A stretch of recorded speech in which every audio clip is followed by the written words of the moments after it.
Hello, everyone. Today on the podcast, we are going to talk about something that I know is near and dear to all of your hearts, which is networking events. We're going to talk about how not to be weird at networking events, how to approach them, and how to show up as someone who is an expert in their field that people actually would want to work with and make that networking event worth your while. So, first and foremost, I want to let you know that I'm going to create a PDF that goes along with this so that you can have or it might be an editable Google Doc, depending on what I'm feeling. And I'm going to be able to put that in the show notes so that you can get a printout of these 5 questions that I'm going to be asking you to think about today, and something that you can keep in your back pocket anytime that you have a networking event coming up. So, one of the things it'll be in the show notes, so make sure you download it. So, within networking events, they are a great place to meet more people.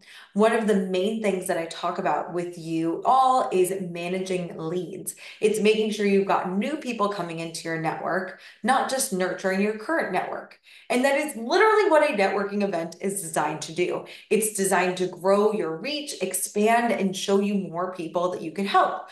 And it can feel really awkward if you don't go into those networking events with intention. I wanted to help you to create really solid intention before you get into that networking event so they don't feel as awkward. So typically networking events, first and foremost, if you don't know where to find networking events, what you can do is there are 2 places where networking events typically happen, online or in person. So I want you to Google and take a minute and think about where are networking events around me in person and online.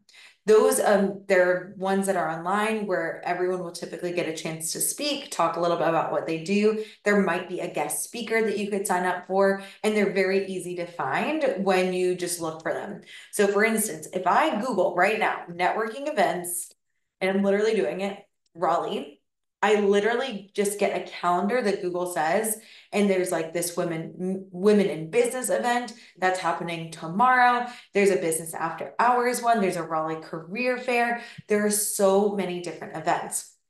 You want to be going to these events in person and or online so that you can figure out different ways to reach different people. Even if, let's say, I am a business coach, it makes sense for me to go to business coach events. You don't want to just be thinking about them as, okay, I can only go to events. Let's say you work with moms. You're like, I can only go to events with moms. No, because every single person that you meet within the networking event, whether it be online or in person, is somebody that might know a mother. There's like this rule where it says like every single person that you meet probably knows 300 other people, and maybe it's not that exact person that could be a good fit for your offer. However, it could be somebody that they know. So it's worth it to get out there and get to know new people. And the way that you want to do that is by just signing up for a couple of them. Now, for me, I know that I felt like in-person networking was a little intimidating. So maybe you start with the online networking and then go into in-person networking. The reason why this is also so important is you want to keep networking events in mind because you could meet other people that you could do collaborations with. You could also be referral partners. You could even be a guest for them and you could do like an email swap giveaway. There's so many different resources that you can be for this person. And we want to think about how to make it as easy as possible for you to, again, expand your reach. So what you'll do is you're going to find this networking event and you might not know that the things that, and I'm going to share about like the benefits of these events will pay off. It could be even years into the future, but you want to make sure that you're putting in that value, showing up, being present so that more people know about you, more people get awareness about you, and you can start to grow. So here's how I like to go about doing a networking event and the questions that I want you to ask yourself. First and foremost, once you've found the networking event, I want you to think about who you want to be at this networking event. This is an opportunity for you to present yourself as an expert in your field, which we always want to do because then you're going to be the top of mind person that people know, like, and trust. So you want to think about, okay, how can I go through and create a really amazing relationship with all of these amazing humans? So that's the first thing that you want to do is you want to think about who you want to be. And what I like to do is I like to think about like a mantra, a sentence, a thought that I can have that can help you to show up like a leader. So for you, it might be like, I know I can help these people. That can be a thought that you have. And whether it's person like direct or person adjacent, I know I can help these people. You can also have a thought like, what I do is really important and valuable in the world. You can have other thoughts about like, this offer is the most amazing thing. I put my heart and soul into this, and I know it can help people. So you can have thoughts about yourself, you can have thoughts about your offer, and you can have thoughts about the community. Somebody out there needs this, and I'm going to do my best to show up and help them. So that's the first thing you want to think about is who do you want to be at this networking event? You also want to then think about how do you want to feel at this event? Like, how do you, again, a lot of times we show up to things just kind of like default, like, okay, I see an event, I'm just going to sign up. I want to urge you, after you listen to this podcast, to be a smidge more intentional. I want you to think about how do you want to feel at this event? Now, you could be at an event where there could be people of multiple different, like, there could just be so many things that you could have. And for me, one of the most powerful emotions that I have is excited, but like a grounded excited, where I'm like, hey, so nice to meet you. I also want to be open to hearing like people that I'm like, oh, I never even thought that like this person could be like interested. We could even have a relationship. I'm so open to like whatever happens at this event happens. I also want to be like thinking about them and feeling like really engaged with them. And another emotion that helps me with that is curiosity. I'm like, oh, I want to learn more about them. And I always want to be like someone that's like very friendly, approachable, easy to talk to. I want to make that easy for other people. I know that they're probably feeling funky too. So I have that intention before I go in. You know what I mean? Yeah, that doesn't mean that I doesn't a little bit triggering when I go in and I forget that. But if I have that in the back of my mind, it helps me when I go and I'm activated in my nervous system. I'm like, oh, there are all these people. It helps me to stay a little bit more grounded. So I want you to do that too. I want you to think about how do you want to feel? Then I want you to think about what do you want people to remember you by? And I want you to think about the actions that you're taking at this networking event. And I want you to think about instead of being the most interesting person in the room, you guys know what I mean. Like all the people that go and they're like, well, here's what I do, and I'm going to tell you about it. I think that people overcompensate for feelings of awkwardness and tend to fill the space. I want you to go in and be more interested than them, than interesting yourself. So the more that you listen to people, the more that you engage with people, the more people will open up to you and it's going to feel more normal. Again, what you want to think about is coming in with this energy of like, oh, okay, I want to find out more about them. I want to be excited about them. And also have in the back of my mind, maybe this could be a really good fit for something in the future. Maybe they're a good fit, having that intention as well. So what I like to do is I like to have some questions in my back pocket in case things get awkward. Okay. So let's say I'm going to meet with the Chamber of Commerce. That is a organization that most towns and cities have, and it is a representation of a lot of local business owners. So what you want to do is if I'm going to an event for them, I already know based on the event title that who the subset of people is at this networking event. So if it's like a women's connection event, I know they're going to be women. If it's a business event, I know they're going to have businesses.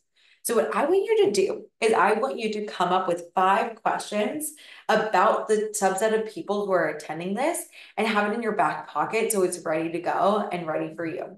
So for instance, the other thing I also want you to do is when we're thinking about having small talk, the same rules in person or online, like in DMs with people, apply to online networking events or in-person networking events. So you want to start with closed questions. You want to ask people questions that are closed, which means that it's simple for them to answer. It is a quick couple sentences answer that they already know the answer for, so they've got it in their back pocket that's ready to go. So for me, I like to think about, okay, if they're a business owner, here are 5 questions that I would ask them. Why did you start your business? like, what is it? And they'll usually, with business owners, again, I would be like, why did you decide to become like, a mother or something like that? But usually business owners have like their why statement. They know why they started their business, and it's something that usually gets people talking. So it's something that is typically a closed question, something that's easy for them to answer, and something that they probably are thinking about before they come to this event. And they probably have a good story along with it too. Another question that is a closed question is like, how long have you been in business? And again, same rules apply in DMs versus networking events. You want to respond with shared vulnerability. So you'll be like, I've had my business for 4 years. Tell me about you. How long have you been in business? Who do you help with your business? You want to get to know, like, why do they start their business? Who do they help? If it's something like a chamber of commerce, you could ask them. There are a lot of brick and mortar places that are there, so you can be like, oh, like, who typically like comes to your business, and thinking about their location and things like that. Then if they're on coming to something like chamber of commerce, you would be like, when did you join the chamber of commerce? When did you join this networking event? That could be another great question, just to get the party started, get a little bit of conversation going, and make things a little bit less awkward. Then you can also ask, if it's a location-based event, you can be like, how long have you lived here? I was in Cary for, gosh, 18 years. And now I've been in Raleigh since I did college, but I've really been in like the Triangle area for the past, 29 years. I moved here when I was 9 months old. So I've been here for quite some time. Then you also want to have a way to connect with people. So after you ask like the typical like 5 questions, you want to take this relationship to the next level, and you want to be like, hey, are you on social? I'm going to follow you. Let me follow you. I can't wait to connect on there too. And then key is, after the event, step 5 is to follow up with the humans. You want to actually have good relationships afterwards, and that can be a goal. And what I mentioned before is I like to think of like an intention. Like, I want to be like, okay, I would love to show up to this event, and wouldn't it be awesome if there was a client that was like just waiting and thinking about working with me, and was just waiting in the wings to see if I would sign it. Like, that could be here. So when you think about like having the intention of a result, which is you want to be committed to the overall results of your business, whether that be making your first 6 figures or multiple, I want you to be focusing on that like energy of, I could sign a client from this. And I also want you to be detached from them being the exact person. Like, I have to work with them. Just like, hey, this would be amazing. Okay. Like I mentioned, the ways that you could work with them also could be like, okay, maybe I'm going to find a collaboration partner. Maybe I'm going to find a really good referral partner. Maybe I'm going to find someone who I could do like a collaboration email with, or something like that. Those are all the things that you can be thinking about as you go forward. Now, the other thing that I wanted to mention with this quick little podcast that I thought of for you is, I want you to think about the benefits of going to one networking event lasting ages after you go. And so I'm going to tell you a fun little story, because I'm hosting a networking event next Tuesday in Raleigh. So what happened was, one of my clients was like, hey, there's this networking event. There's this big time social media manager and longtime influencer that's going to be there. It might be really fun. I was like, great. So I go to this networking event, and I met this amazing woman named Shannon McKinstry. And we had the networking event. We hung out a little bit afterwards. She was great. It was fun. Hadn't talked to her since summer of last year. We go in, and another one of my friends, we did this. She invited me to do some filming for content, and we filmed B-roll together when we were together. My friend Olivia Vizzacro. And we decided to go to a house in Savannah in December of this year, and we filmed some content. It was great. It was super fun. And funny enough, to Olivia, also, I didn't know this, followed Shannon. And Shannon is like the original social media manager. Like she has like 229,000 followers. Like she's been in this since like or late 90s, early 2000s. And she sends me a video of Shannon, and Shannon literally did a B-roll filming in the exact same Airbnb that we rented in Savannah. And Olivia was like, how crazy is this? So funny. I can't believe this is happening. And I was like, oh my God, this is a great idea. I went to this event from Raleigh Women in Marketing. That's how I met Shannon. And I messaged her and I was like, hey, funny enough, me and my friends did B-roll at this exact same house. We should do this for the Raleigh Women in Marketing crew. And Shannon was like, yes, we should. So we reached out to Micah, who runs Raleigh Women in Marketing, and we were like, hey, can we do this for you? And now I'm leading this event 1 year later. I haven't even gone to any other events for Raleigh and Women in Marketing. I had planned to, and I didn't get a chance to. And now I am literally leading an event with another amazing, amazing entrepreneur just because I went to this first networking event back in summer of last year. So I want you to be open to this idea that you can create so many amazing experiences, so many amazing things just from showing up, from having really wonderful intentions, and again, being committed to your business, but open and just ready for anyone to jump in as you go. So I hope this helped you with networking. I'm going to create a little like PDF to follow along with this, and I cannot wait to hear. Feel free to like message me and let me know if this helps you with networking events, what other networking event questions you have. I would love to hear from you. Currently, my Instagram name is Megan Wing Coaching. It might be changing as my last name will be changing in a year or so. So I'm not sure when you listen to this podcast, but I want you to know that I'm here for you as a resource. Message me. I can't wait to hear how they're going. And I can't wait to hopefully hear from you all soon.